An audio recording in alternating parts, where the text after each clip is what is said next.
Real quick update while people are jumping in. Who had asked? Cameron, was it you that had asked last time about sex differences and social anxiety? Okay, yeah. Looks like uh, sex differences and social anxiety look like they do for most mood and anxiety disorders. Women are being about twice as high of risk for developing social anxiety as men, which is, again, pretty standard across mood and anxiety. DSM, I don't know, is sort of going through and picking that up. Looks like some of those and that those sex differences more pronounced in like adolescence. So for adolescence, emerging adulthood, see sort of very prominent differences with women at more risk for social anxiety disorder relative to men. Starts to be less apparent as people kind of move forward into sort of middle adulthood, things along those lines. But again, really, really consistent effects that we see where women at higher risk for mood and anxiety disorders for the most part as opposed to men. Lots of theories about why that might be, but no real clear answers on sort of why exactly that might have occurred. So, cool. All right. Any other questions about where we're at, where we're going?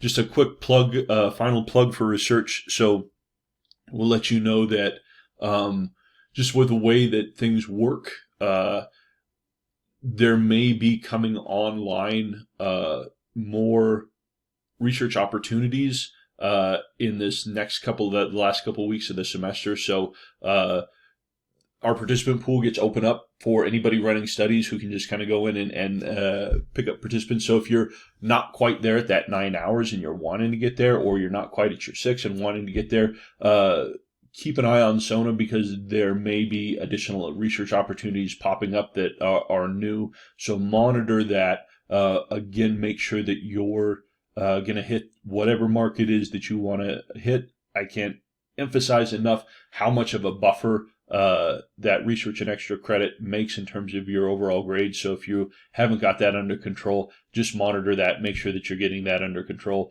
Research will end on Friday, the last day of classes. So just make sure that whatever you've got, that you've got everything put together, tied up by that point. All right, let me turn off my email so that's not popping up into the...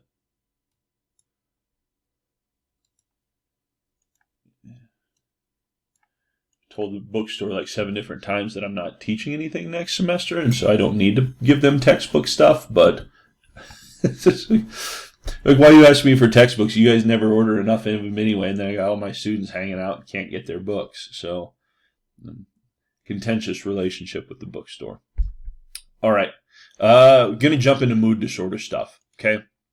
So, when we're talking about mood disorders, kind of the biggest one and the sort of the most prevalent psychological condition that we see here in the U.S. is going to be major depressive disorder. Okay, major depressive disorder identified as, or diagnostically identified as, a period of 2 weeks or longer where symptoms of depression are, 1, persistent nearly every day for most of the day, and 2, represent a marked change in previous functioning. Okay, I've mentioned before that depression, the word depression is sort of integrated in our lexicon in terms of, like, we're saying, oh, like this thing happened, I'm depressed, right? Like, how you feeling today? I'm sort of that thing that I wanted got back ordered, so I'm depressed about that, right? Which is fine. I mean, it's just part of our way of saying, hey, I'm kind of feeling down, or I'm bummed out about something. But from a clinical standpoint,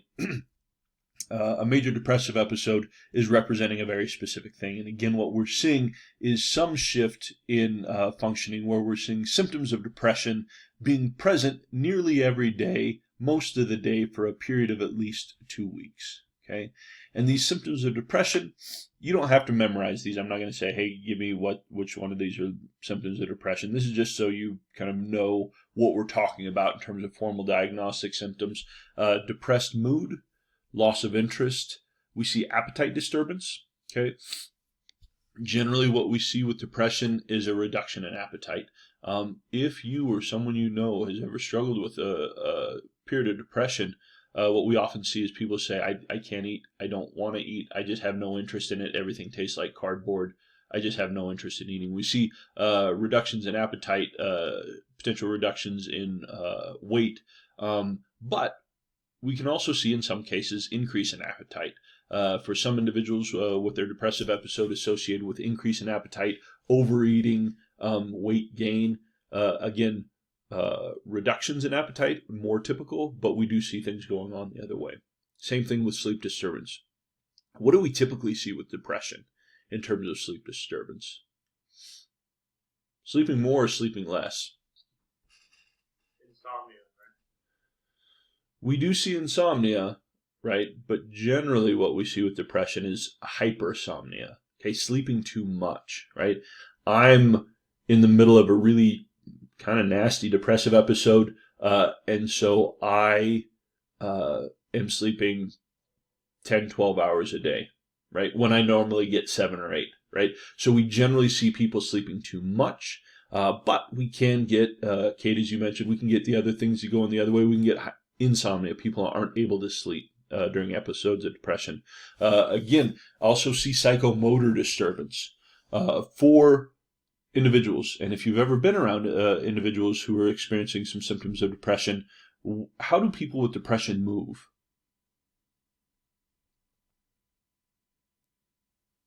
Slow. Very slowly, right? Diagnostically, it's very sort of the nonverbal behaviors can be very, very apparent. People struggling with depression will often they'll talk slow, they'll move slow, and that's generally what we see in terms of presentation. But we can also see psychomotor disturbance the other way. We see people be agitated and kind of amped up. It's not amped up. It's not as typical, but we can see this going either way. So for appetite, sleep, and psychomotor stuff, we have kind of our typical presentation of depression here in sort of American society, but we can see things either any of these going the other way. We also see fatigue, loss of energy. I just don't have the energy to go up and even physically bring myself to do things. Worthlessness and guilt, indecisiveness, right? Like I can't think about what I'm going to have, what I want to eat for lunch, right? Like it's a simple thing. I don't know, grab something, but just this decision on sort of picking A or B is too much for me to handle. And so we see lots of indecisiveness and then reoccurrent thoughts of death, suicidal ideation, things along those lines, an additional symptom. Okay.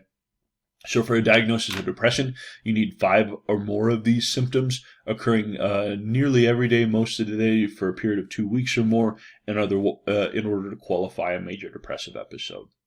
Okay. Questions about any of this? I've heard that apathy could be associated with depression. Is that right? Or would that just be a part of indecisiveness? Yeah, well, I would say apathy, loss of interest. Okay. These things that I used to like to do, I'm just no longer interested in, right? I'm experiencing a major depressive episode. Brooks, my friend, and Brooks says, hey, do you want to go out and you want to see a movie, or do you want to do this stuff? Or, hey, we're going to go through and do this thing. It's something that I like to do. But right now, in the midst of this depressive episode, I just am not interested. And I can't. This brings me no joy or interest, right? And so again, this is these two, the depressed mood, the loss of interest. These are core symptoms of depression.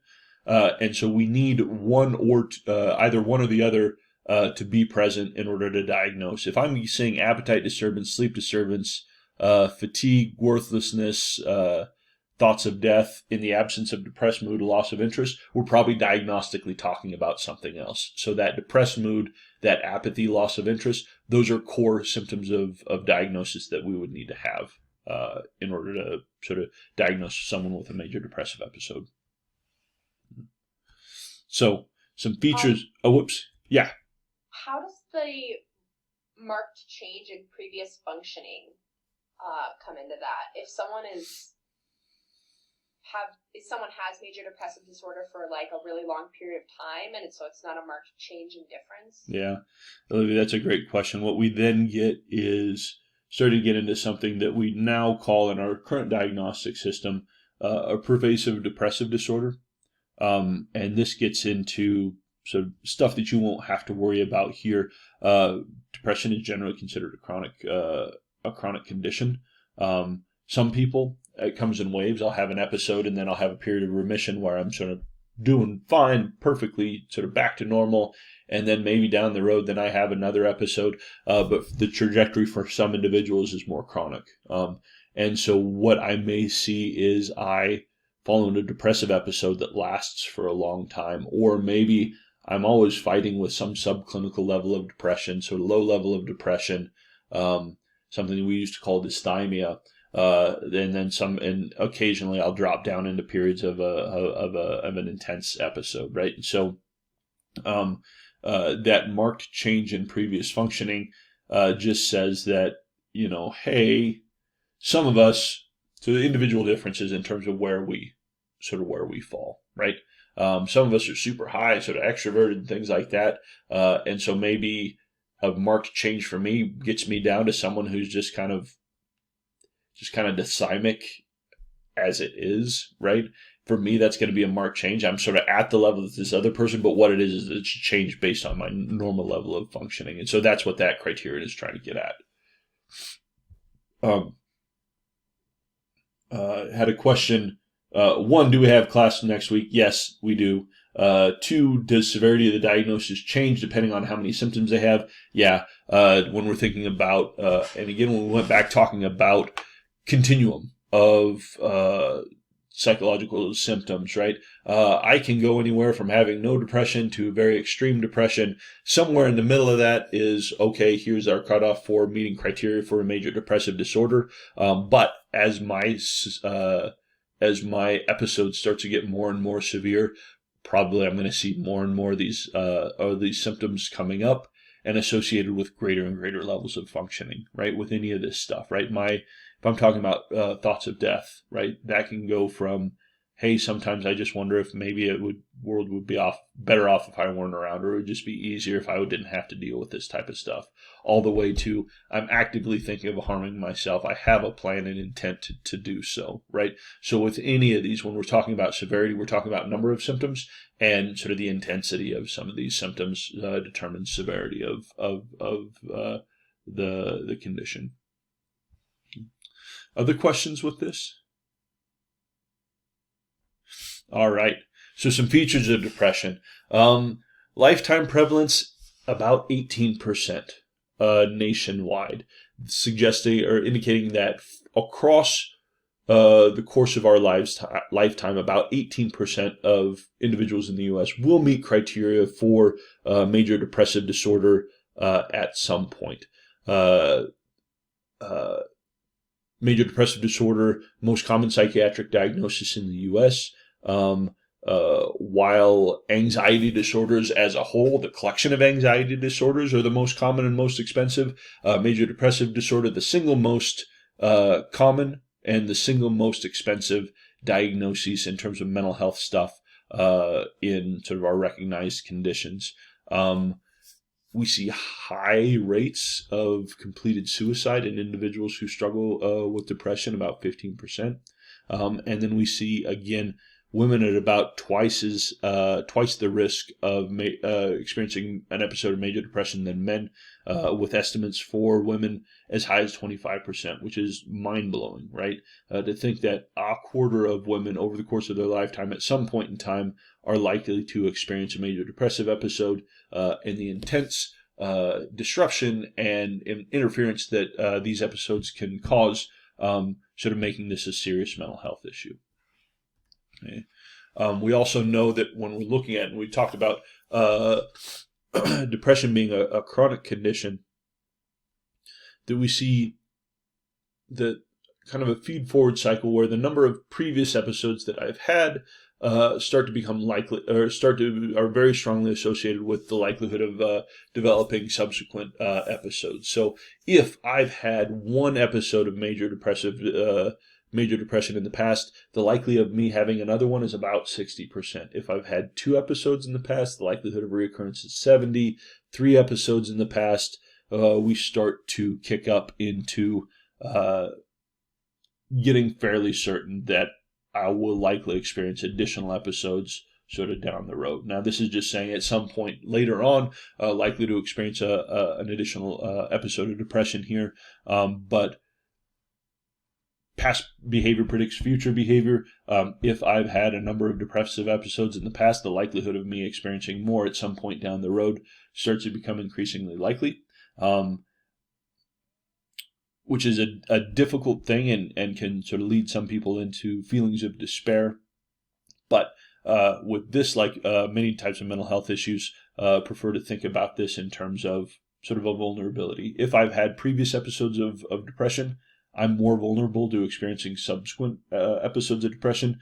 So from a mental health maintenance standpoint, what I would need to do is recognize the types of things that might trigger some of these episodes, be aware of that type of stuff, and see when I'm starting to fall into those patterns, and seek intervention, make sure that I'm getting help sort of as we before we start falling into a sort of a really deep depressive hole with some of this. Okay.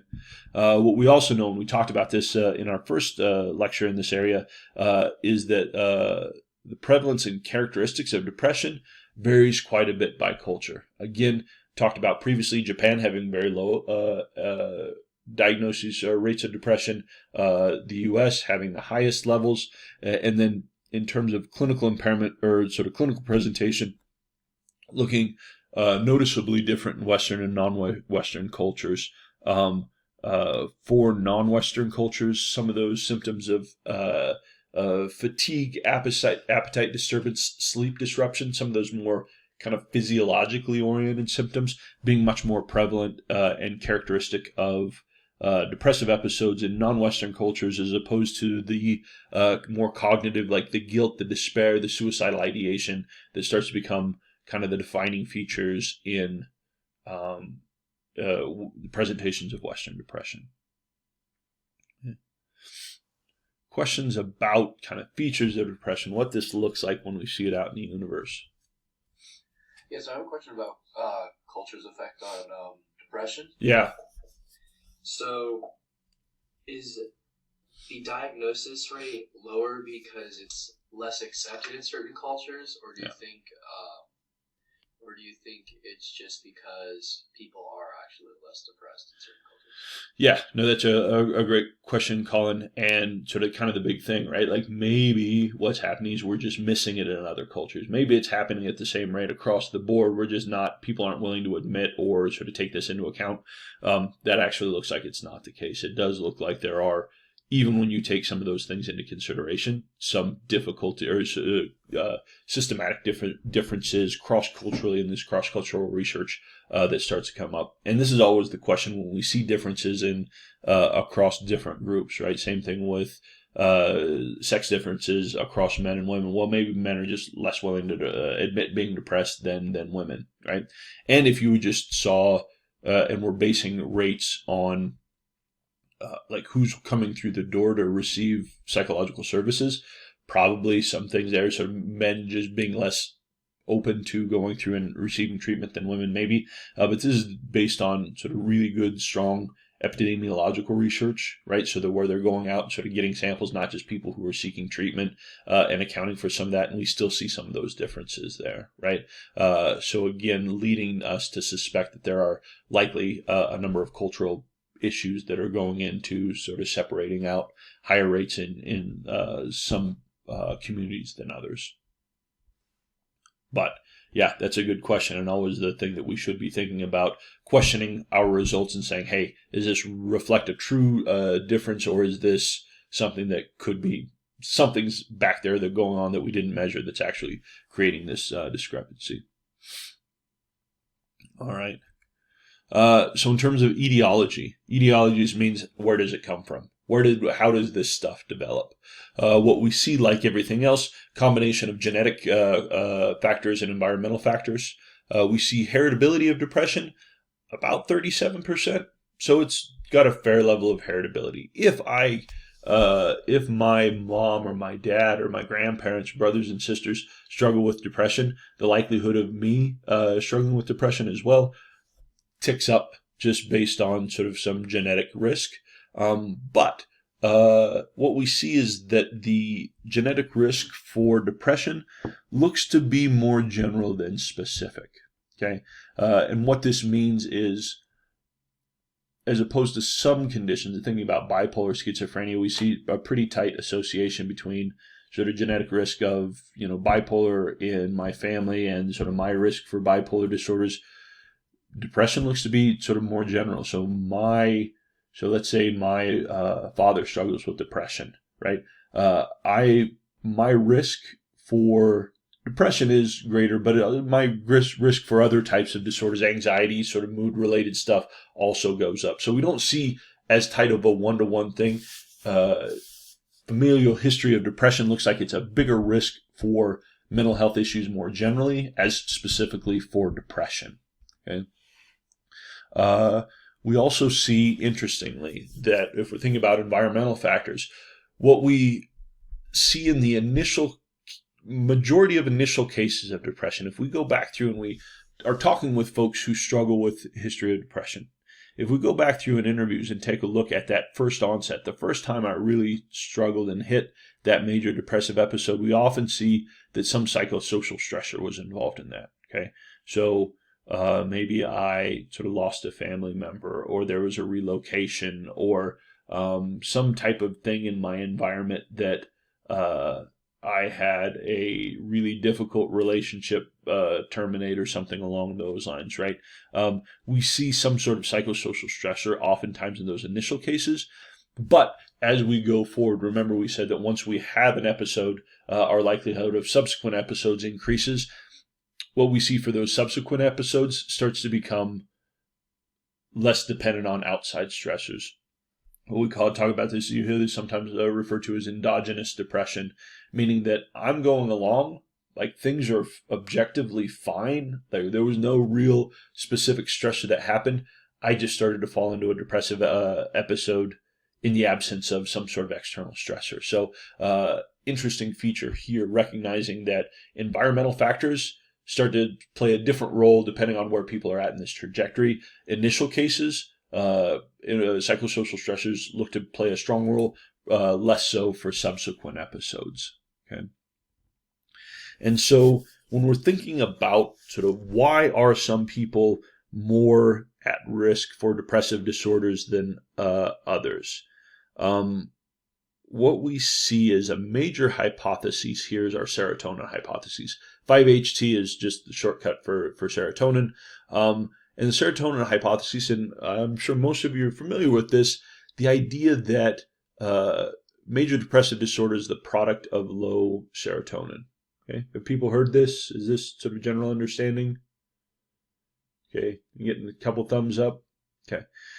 And so this is a reasonable hypothesis based on our medications for our main primary medications for treating major depressive disorder. So, number one, first line of intervention from a pharmacological standpoint for depression are going to be our selective serotonin uptake inhibitors, our SSRIs.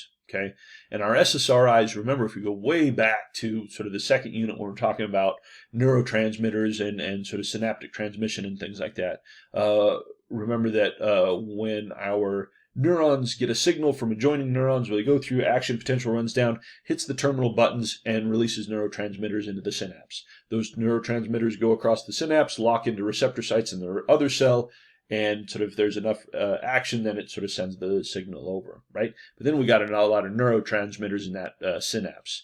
And so what the cell has is mechanisms that go through and take those neurotransmitters, pull them out of the synapse, and return them to the terminal buttons of the original neuron. That way we can go through and reuse them, okay? What our SSRIs do is they go through and they block that reuptake, right? They fool around with the mechanism so that the cell can't go through. If it fires and sort of releases serotonin into the synapse, the cell's not able to go through and clean that serotonin out of the synapse.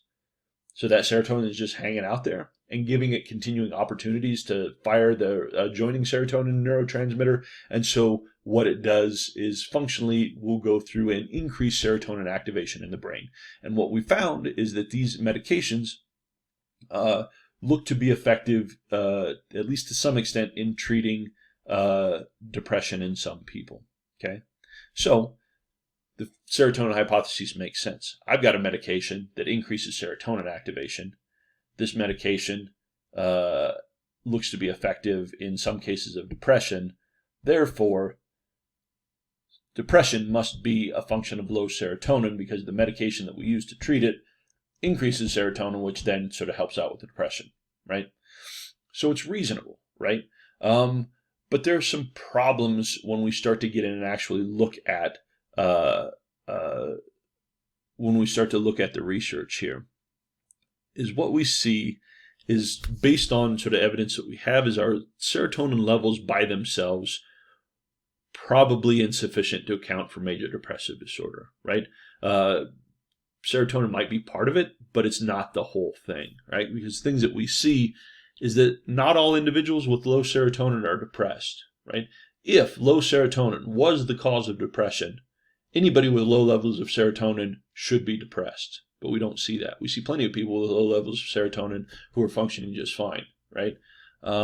We also see that our selective serotonin reuptake inhibitors, our SSRIs, are often not effective in many cases. If you or someone you know have struggled with pharmacological interventions and medications and things like that, you're probably aware that sometimes I take a medication and it doesn't work. And then I go back to my doctor and I'm saying this doesn't work. And they're like, okay, well, try this one. And that's just the way things go. It's not that you have a bad doctor. That's just there's a lot of trial and error that goes on to this, right? But if serotonin caused depression, any medication that I got that increased my serotonin level should fix my depression, but it doesn't, right? This isn't like, I don't know if you're like me, like when I was growing up, I had strep throat all the time. Like 2 or 3 times a year, just strep throat, right? I got strep throat. I go to the pediatrician. My mom's like, hey, he's got strep throat. They're like, okay, here's some amoxicillin, something like that. Take the antibiotic. Strep throat is caused by sort of bacteria. You take a medication, kills the bacteria. My strep throat goes away. Pretty easy transaction, right? Not the same thing here, right? Sometimes our medications that increase serotonin work. Sometimes they don't, suggesting that the function here is more complicated than we might want to believe. We also see that mechanisms and timing of our SSRIs aren't consistent with serotonin as a causal agent. We see people getting better before these medications have had time to interact. Sort of sometimes we get increases in serotonin, and that thing is continuing to increase serotonin, but then the medication stops being effective. So there's a lot of things about the timing and the mechanism of this that starts to make us question, right? And so what we see here is that serotonin may be involved in vulnerability of some individuals for depressive episodes, but probably not a causal factor. Okay, and so from a clinical psychology standpoint, someone who's sort of from a diagnostic base and sort of conceptualizing mental disorders, I think sort of we start to sometimes run the risk of oversimplifying things, right? So I have depression disorder, or I have major depressive disorder, so I have a chemical. That means I have a chemical balance, or I have a brain disease. Well, maybe, right? Neurotransmitters might be involved, but your neurotransmitters might be fine, right? There may be other things that are going on and contributing to this. Like most other things, the way we kind of we stumble upon medications all the time for things. Originally, SSRIs are sort of being used to look at something else. But if I'm running it and sort of looking at someone else back, I don't know, it's not effective for this thing, but I'm noticing that the people who came in who are kind of struggling with depression seem to be doing better, right? So, hey, maybe can we use this to treat depression? Yeah, we can. And so then sort of the hypothesis generates out of, we kind of just found that this thing happens to be helpful for this thing, as opposed to starting with the theory, sort of identifying, hey, we're seeing sort of low serotonin activity in the brains of individuals who are struggling with depression. Let's get a medication that targets serotonin to see if it works. Yes, it does. That would be a situation where we might have a closer link. Here, we know that medication SSRIs are effective. That's no one disputes that. It's just this idea that depression is caused by low serotonin, pretty suspect. Okay. People have questions about sort of this serotonin hypothesis, sort of some of the concerns with this being just a kind of face valid, straightforward sort of way of understanding this.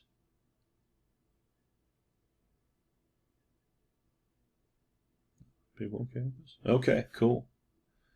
All right. Any other questions about depression? No questions about depression. Okay, good.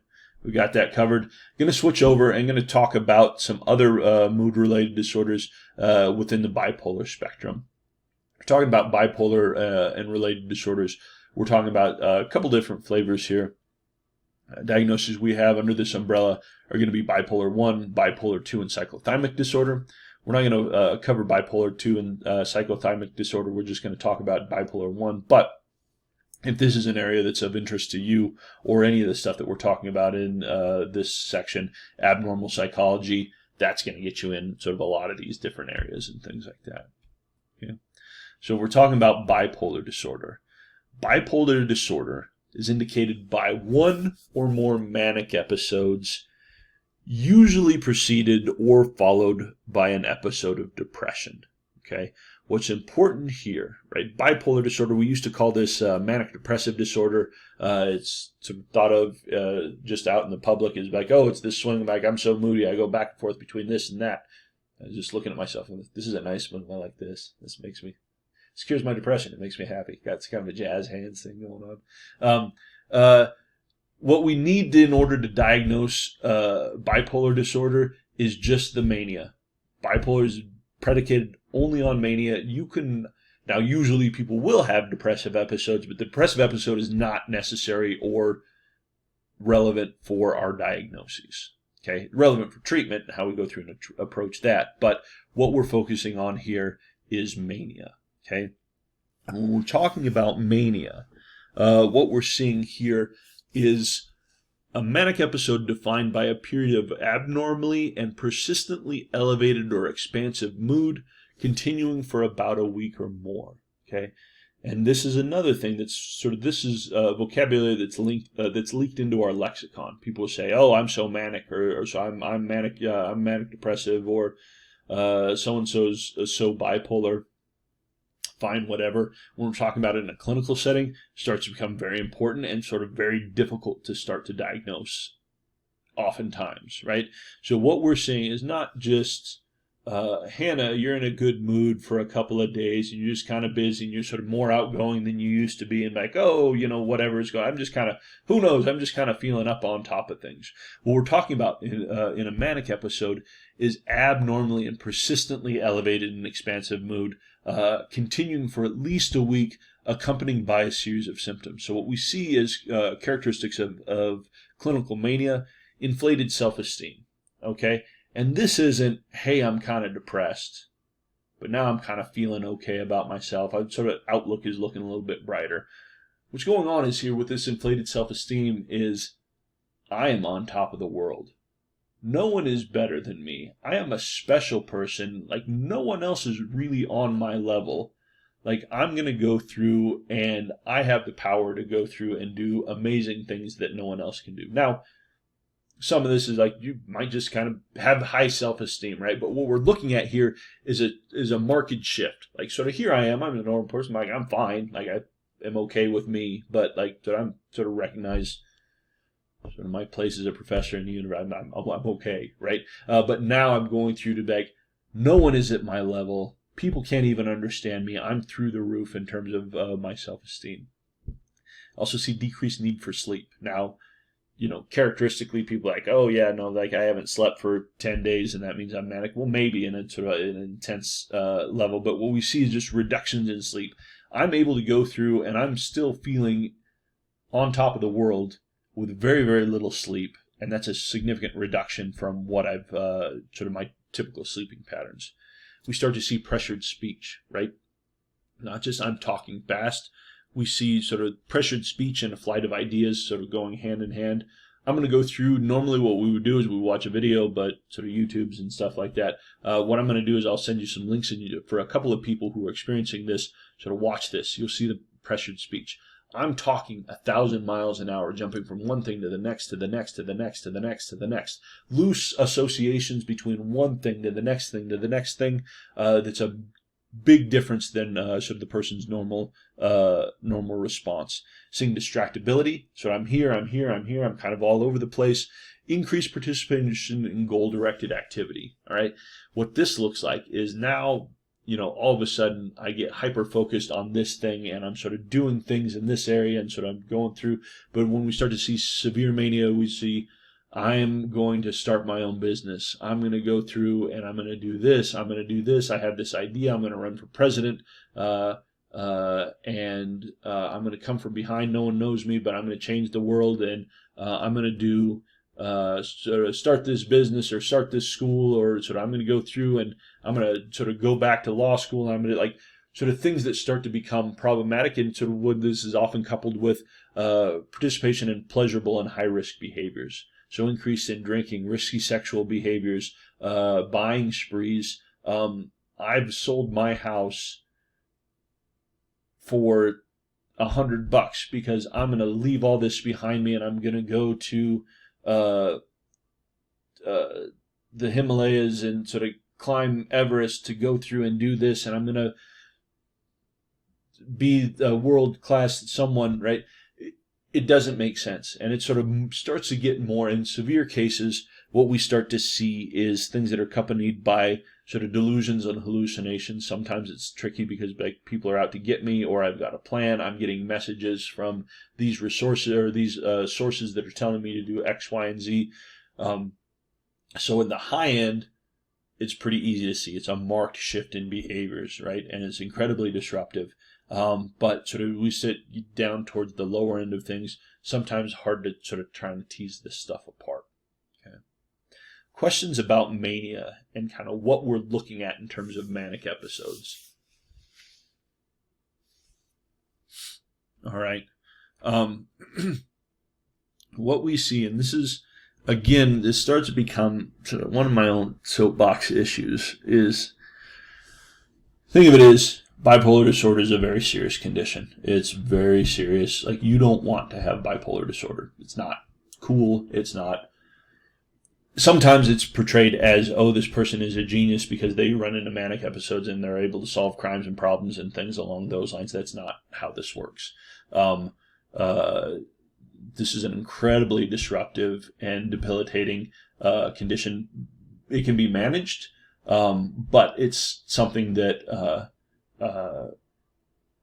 it's a burden for people who sort of are unfortunate enough to have to sort of struggle with these types of things. And what we see with these manic episodes is the onset is generally pretty rapid. Okay, I'm kind of floating along, maybe doing fine. Maybe I start out a depressive episode. I'm sort of feeling really down and low. What we see, these manic episodes tend to escalate pretty quickly over a period of a couple of days, right? So this isn't a gradual sort of climb out of depression and then I'm sort of doing fine. I'm feeling okay.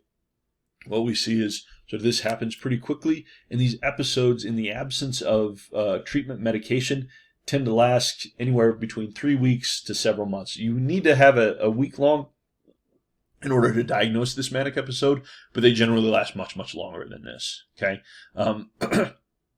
And can continue on in the absence of medication or treatment for a long time. We see that our manic episodes are typically shorter and end more abruptly than the depressive episodes. For individuals with bipolar disorder, they're probably going to spend most of their time in sort of struggling with depression, is kind of the thing. But there are periods where I'll have these manic episodes, and these will sort of escalate really quickly. And if they're severe, what we see is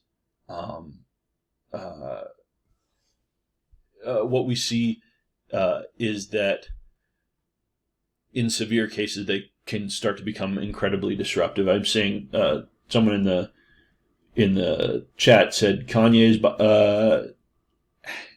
may have a diagnosis of bipolar disorder and ran for president. Said God told him so. I don't know if Kanye has bipolar. I think there's a possibility Kanye has bipolar disorder, right? So people have said so, and again with the diagnosis of bipolar disorder, this is a really tough thing to diagnose. But if he has a verified diagnosis of bipolar disorder, then yes, this is the type of sort of behavior that you might see. Now, Kanye is someone who has a lot of fame and wealth and is in the public eye, and has people around to try and manage sort of some of this stuff. But if it's you or me who struggles with some of this stuff, and all of a sudden I decide to sell my home, quit my job, leave my family because I'm going to make a run for president, then it starts to become sort of far more impactful in terms of stuff. Okay. So what we see in terms of prevalence of bipolar disorder, this is not common. Bipolar disorder is really quite rare. Lifetime prevalence, somewhere between about 0.5% to 1.5% of the population will meet criteria for bipolar disorder over the course of their lifetime. About 10 to 15% of cases will result in completed suicide. And here we have risk at both ends of the spectrum. Obviously, if I'm in a depressive episode and I'm feeling really down and depressed, there's obviously risk associated there. But then also in the manic episode, right? Completed suicides often associated with some impulsive behavior. This is why use of alcohol as substances is such a problematic thing, is because those lower inhibitions, and sort of now I'm free to engage on thoughts or impulses that I might otherwise not do. And so we see high rates of suicide completion. Few evidence of gender differences in bipolar disorder. And so the difference between men and women sort of pretty even Steven on this. Okay. Now, the thing with bipolar disorders in these episodes of mania, this is very, very different than the type of emotional volatility, or it's different than the type of emotional volatility that we might see with personality disorders or trauma or just adolescence in general, right? And particularly in kids, right? This whole idea of adolescent pediatric bipolar disorder, people diagnosing people with bipolar in childhood, starts to become problematic, right? Because we've got just on the ends of the spectrum, we would expect fluctuations, right? And people say, "Oh, I have mood swings, so I'm up and I'm down over the course of a day. I'm so bipolar." That's not what mania looks like. Again, what we're seeing with mania, typical presentation is an escalation and then just a maintenance at that high level. It's not sort of I'm going back and forth like today I'm happy, tomorrow I'm sad, sort of back and forth like that. That's not what this typically looks like. But as a consequence, because people don't understand this, what happens is bipolar disorder ends up being hugely overdiagnosed. Okay. I can tell you it takes a lot of information gathering to try and sort of verify that, yes, what this person is experiencing is consistent with a manic episode, as opposed to high levels of anxiety, external stress, some other type of thing, perhaps maybe just sort of volatile emotionality in terms of so maybe some personality types of thing. But the problem is that the treatments for this are not, the medications are sort of more serious. The mood stabilizers that are prescribed for bipolar disorder, you don't want to be on mood stabilizers if you don't need to be on mood stabilizers. It also carries a considerable amount of level of stigma, right, associated with this. If I have a diagnosis of bipolar disorder in my medical record, anytime I'm struggling with something, that's likely to be, my report is likely to be filtered through the lens of this bipolar disorder diagnosis that's listed on my medical record, which can lead to discrimination and so people discounting sort of very real things that are going on. And so sort of this is something that should be diagnosed through careful evaluation by a clinical psychologist or psychiatrist who spent a lot of time with this person, sort of getting background information. But unfortunately, sometimes it's not. Sometimes it's say, hey, I'm just really up and I can't sleep and I'm feeling like I'm doing 1,000 things all at once, right? If you got someone who's not careful, they're back, oh, it sounds like you got bipolar disorder. Here's some mood stabilizers, and that's the end of it. A lot and more needs to go into sort of making that type of diagnosis, okay? Or should go, right? About 90% of cases are going to go through and develop subsequent episodes of mania. And so again, we think about chronic bipolar disorder associated with chronic disability and functional impairment. The issue is, in terms of treatment, is if I'm been feeling depressed, right, and I've been really feeling low and really terrible, and now all of a sudden I'm not. I'm feeling amazing. I'm feeling on top of the world, best I've felt in months. Who wants to take medication to lower them down and even them out off of that? Yeah, I don't want to, right? And so the issue is a big issue with treatment of bipolar disorder is trying to get compliance with medications, right? Recognizing that these are medications that I need to be on, even if I'm not experiencing symptoms right now. But sometimes, as I said before, if you don't want to be on mood stabilizers, you don't want to be on if you don't have bipolar disorder and don't need to be on mood stabilizers, you don't want to be on mood stabilizers. A lot of people report feeling kind of flattened out. And like I don't have ups and I don't have downs. I just kind of feel numb and foggy. And that's not a fun place to live, right? Arguably better than sort of the depths of depression or sort of destroying my life in the midst of a manic episode, but it's a difficult thing, right? And so it's a lot of working with families and supports and individuals on medication adherence and things along those lines. Okay. Questions about bipolar disorder features, things like that. All right. We'll finish up with etiology of bipolar disorder quickly. So we see bipolar disorder being one of the most highest levels of genetic risk of any condition that sort of we currently recognize. High as 80% in terms of heritability of bipolar disorder. So the vast majority of what we see in terms of who has bipolar disorder and who doesn't, it's genetics. Okay. Again, one of the largest genetic contributions of any disorder, and little evidence of differences in prevalence or clinical presentation across race or ethnicity. Bipolar disorder looks the same if I'm working in India or China or the UK or the US or Argentina. This is pretty constant. Like it's the same thing. There's not a lot of variation in terms of presentation here. Okay. And so because this seems like such a biological, like if, let's say, Cade, let's say you are currently experiencing symptoms of bipolar disorder. If I'm seeing you as your clinician, we need to get you medication. I can't talk you out of your manic episode, right? That's not something I can't engage in psychotherapy because you're not thinking sort of clearly. So you're in the midst of like we need to have pharmacological intervention here. Again, psychosocial treatments tend to be more on med management and sort of maintenance and sort of recognizing and psychoeducation types of things. And so most of our theories of bipolar disorder are these biological theories. And so for one theory about this is that basically the idea that what we have are life stressors that disrupt our Zeitgebers that regulate our normal circadian rhythms, right? Remember that our circadian rhythms are sort of daily ups and downs. The idea here is that perhaps what's going on in bipolar disorder is that there's been something that's disrupted my sort of normal mood, right? So some of us, so we go down, we get in a sort of a down mood, and then we got something that kind of brings us back up. Or we're kind of up, and so then we got something that brings us back down.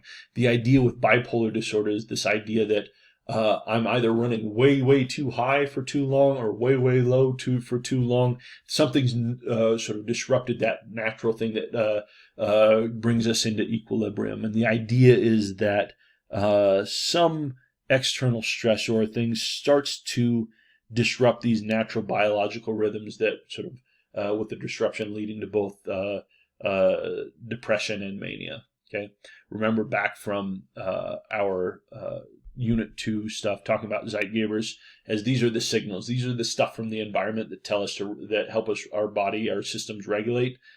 The idea being something going on, some life stressor that's thrown that out of whack. We've also got, hypotheses suggesting some dysfunction in neurobiological systems that influence our reward or goal-directed behavior. Okay, so if I take a rat and put it in a Skinner box, and I have it push a lever, and every time it pushes a lever, it gets a dose of cocaine, right? It goes through, gets that cocaine. If I'm sort of monitoring brain circuits, there are brain circuits there that are look to be sort of involved in processing of reward and pursuit of reward and things like that. Same thing, if I have that rat in a Skinner box and every time a red light comes on the floor, he gets electrified, it gets shocked. If I'm looking at that neuroanatomy, I see certain neural pathways that are involved in punishment types of systems and things like that, right? And so the idea here is that perhaps what's going on in bipolar disorder is these neurological systems impacting reward and punishment start to get thrown out of whack. So in mania, sort of that reward stuff is firing way too much, and it needs to calm down. With the punishment and depression, those punishment systems are firing too hard. They need to calm down. So we've got some hypothesized disruption in some of this piece of things. Okay. And the last hypothesis here has less to do with the etiology of mania and more to do with how these how this mania sort of accounting for the sort of the observation that sort of if I have one manic episode, my likelihood of having subsequent manic episodes starts to increase. And so this kindling hypothesis is built off of or borrowing ideas from research on seizure disorders. What we know for individuals with seizure disorders, if I have an initial seizure, my threshold for experiencing subsequent seizures gets lowered. It makes it easier for me to go through and do this. And the idea is that something about that initial episode of mania then reduces the threshold for subsequent episodes, and what we see is more frequent and more severe episodes of mania based on the number of episodes that we've had previous. Okay, so again, this kindling hypothesis is focused more on the maintenance of mania and sort of bipolar disorder than it is sort of why it happens to start with. But again, another perspective that's sort of tied in with this. Yeah. All right. We kind of rushed through that last piece of things so we can go through and finish up with this stuff. But any questions about any of the stuff here with bipolar, depression, anything along those lines?